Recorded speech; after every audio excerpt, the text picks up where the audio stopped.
Welcome to HIA Matters, proudly presented by Rapid Building Approvals.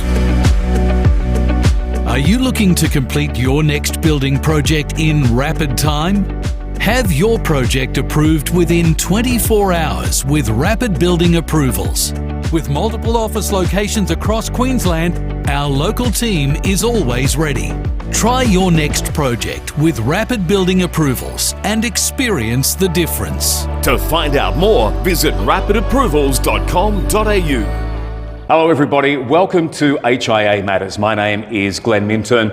In this series, we're going to explore issues that matter to you. Today, we're joined by Tom Devitt. Tom is HIA Senior Economist and has just presented the National Economic Statement, I guess, to our region here in Townsville. Tom, thanks for taking time to join us today. Not at all, thank you for having me. All right, so I guess as a way of introduction, talk us through your background. Where do you come from before you get to HIA?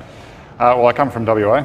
I grew up on a family vineyard in Margaret River, and then went up to Perth for school, and worked for about 10 years in private sector consulting, mostly for local and state governments, helping them with their economic development strategies, that sort of thing. But that wasn't the kind of economics I wanted to get involved in. I wanted to be involved in the broader trends and phenomenon that affect everyone's lives. And then I came upon an available job with the Housing Industry Association, and housing is at the centre of everything. It's at the centre of everyone's lives. It's at the centre of government policy, regulatory policy, central bank policy.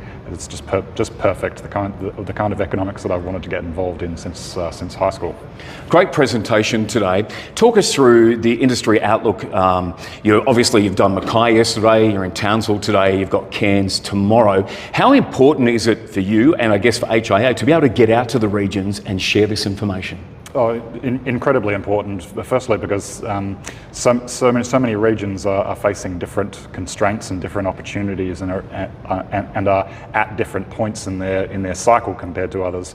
When we deliver these kind of presentations in Melbourne and Sydney and places to the south, the outlook is quite a bit more sombre. It's quite a bit more depressing. There's very little new work entering the pipeline. The pipeline of work currently under construction is shrinking quite rapidly. But then I get to come up to regions around Western Australia and around Queensland, especially where I get to be a bit more optimistic. So there are definitely challenges facing the industry across the state and across the nation, but the outlook is a bit more optimistic in regions like this. All right, I want to go to the start of your presentation. You talked about referring to 2024 as the year of lagging indicators. Can you explain what that means?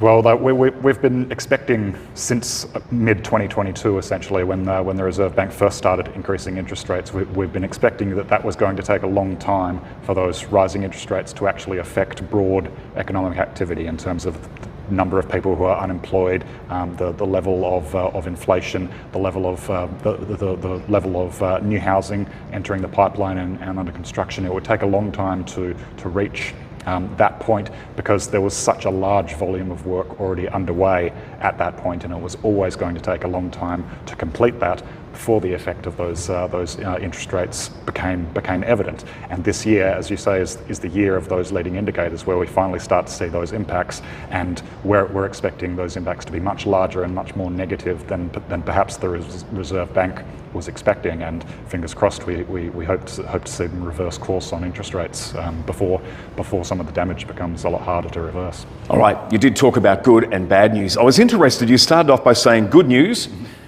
The renovation boom is over. Can you explain how that becomes good news? Right. Well, the boom of the last few years wasn't just in new housing; it was in renovations as well. On the back of the same factors, there was a lot of government stimulus directed at the housing industry, and for a couple of years, very low interest rates, but also people across the country spending so much extra time at home during the pandemic. They wanted to improve their living environment, so that led to a lot of renovations in addition to new home building. It really pushed the industry to its limits in terms of capacity.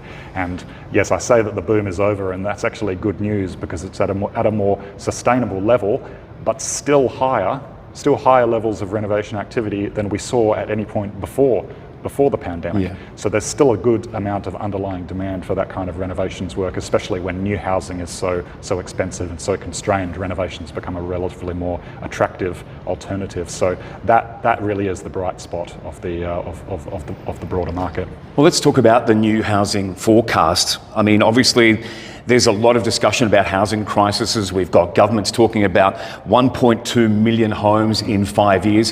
Where do we sit with all of that? For a start, is that 1.2 million achievable? It's achievable. Our current forecasts say that we're not going to get there, though. Our current forecasts suggest just over 1 million new houses are going to be commenced in the next 5 years. And it's not because there's a lack of demand. There's absolutely demand. There's already an acute shortage of housing across the country just by looking at how tight the rental markets are.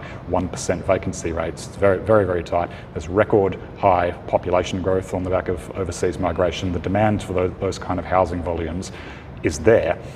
What's holding it back is on the policy side, is on actually allowing the industry to build and build at prices that an increasing number of people are being squeezed out from at the moment. So that there needs to be reforms in areas like tax, land release and planning, and financial regulations to actually allow those houses to be built, because we have the capacity to build them. We have the workers. We're increasingly getting the materials constraints of the pandemic behind us. We have the capacity. We just need to be allowed to build them. And how does Queensland sit as far as the national number? I mean, we talk about that 1.2. Where does Queensland sit in our contribution looking ahead to that? Are we going to meet our numbers, do you think, in Queensland? Queensland is a lot closer to meeting its targets than the national number. The national number is really being dragged down by New South Wales and Victoria, because those states in particular lost quite a few of their residents to states like Queensland and WA and South Australia during the pandemic. So their numbers going forward are looking a lot weaker. But with all the interstate migration and now overseas migration flowing into Queensland and WA as well, for that matter, those are the two states that are really going to lead the recovery and hopefully lead by example in terms of helping us reach those housing targets. Are you getting a positivity from your sector, from your members at HIA? Are they giving you some positivity in that area, or is there still a little bit of concern? There's still concern, and it's mostly around what happens this year. How much longer will builders' pipelines of work last before they actually start to see a recovery in new demand, in new contracts being signed. In states like WA and Queensland, we're starting to see some of that optimism creep in, some of that demand return on the back of those factors mentioned, stronger population growth in Queensland and WA. Victoria and New South Wales are a bit behind the ball, and they're going to take a bit longer to get that optimism. You talk about commencement rates in the housing sector being pretty weak. What's your thoughts on that? Is there reason behind that, and is there some positivity anywhere in that?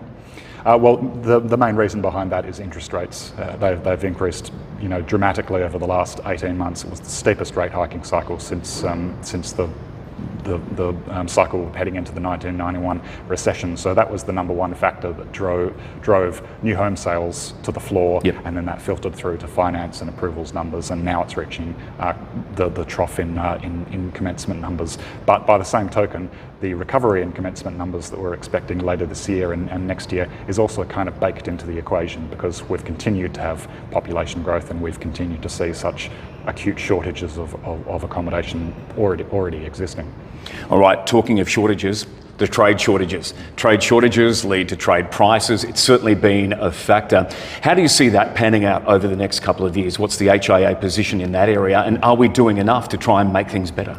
That has been the stickiest constraint facing the industry over the last few years. First it was materials. That lasted for a couple of years, and prices look to have stabilised in that respect, and materials are a lot more available now, but trades were a lot harder for the industry to get their hands on, even with the return of some overseas workers, which did make a difference. It did improve the situation, but there's an increasing amount of competition for skilled trades from other construction sectors, non-residential and especially public infrastructure projects that are really absorbing any spare labour that happens to exist. So that's keeping the availability of skilled trades relatively scarce. Is that an ongoing fight to try and get that right? Obviously, the training of our locals, the bringing in of skilled immigrants from outside the country. I mean, obviously, we've got to do more, because we've got a whole lot of room to move in the future, don't we, of getting those houses built? Yeah, it does seem to be more short-term phenomenon than a long-term structural phenomenon. The problem has lasted for longer than we would have expected, but Australia does have the capacity to build these volumes of houses based on how many workers we had during the last housing boom, where we were doing almost the kind of volumes that we actually need. But what has been shown to be evident over the last few years is that we do need to keep boosting that capacity. We do need to continue having access to skilled tradies from overseas, not just with university qualifications, but the relevant trades for industries like ours, as well as training and upskilling our existing workforce. And that means apprenticeships, government support for apprenticeships to get kids into the apprenticeships and also encourage them to complete them. There's a lot of scope for public support to actively promote the industry and careers in the industry, because the work is there, and the opportunities for earning and for career progression are really impressive if we get that kind of promotion out there. All right, inflation, interest rates, there's a lot of figures that we saw in the presentation today, and it's obviously a topic of conversation, whether it's from within the trade or people looking to build and buy homes. Where do we sit right now? Have we got some positive news coming, do you think? I definitely believe so, yes, and this is the number one thing that the Reserve Bank is looking at when they decide what to do with interest rates. The incredible thing over the last year, just in the last 12 months, is that inflation in Australia fell from almost 8% to just over 4%, almost in half, and that was just because of global supply chains unfurling. The pressures on building materials and food and fuel started to unwind. That was the entire decline in inflation. What we're going to see over the next year and the next 2 years is the impact from what the Reserve Bank has done, because as we said, those lagging indicators take a long time to actually play out, and one of them is the impact of interest rates on inflation. So now we're going to see what 4% worth of increases in interest rates does to the actual economy after all those supply chain issues played out.